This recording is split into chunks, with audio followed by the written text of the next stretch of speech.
Hi guys! Ito yung hinanda ng sister ko. Sinusurprise niya ako sa birthday ko. Ayan, binigyan pa niya ako ng gift. Thank you, sister. And saka may decoration pa na happy birthday. O, diba? Ganda. Diba? Tapos, may mga bisita. Sila Gladys, hello, Lilo, three sister ko. Salamat guys sa pagpunta.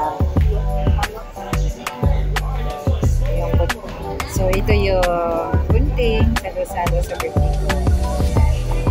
Yung sister ko, pinaka the best sister ever. Ayan, ito paano pina-process yung fried chicken. O diba, nilutuan pa ako ng sister ko dahil birthday ko daw. Tapos ang sarap-sarap. Yan, parang Jollibee fried chicken. Yes, sister. Hi. Tapos may ano pa, adobong baboy at saka pansit. Sabi nila itong pansit ay pagpahaba ng buhay daw. Charot. Ito yung mantika. Ayan.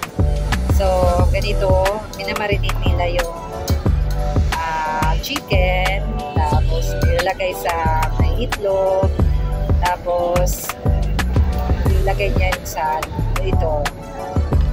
harina. Tapos niyan, ilalagay doon sa mainit na mantika. Ilagay na yan doon sa mainit na mantika. So, thank you, sister. Wait, sister ko. Diba? So, yun lang guys. Bye-bye guys. Thanks for watching.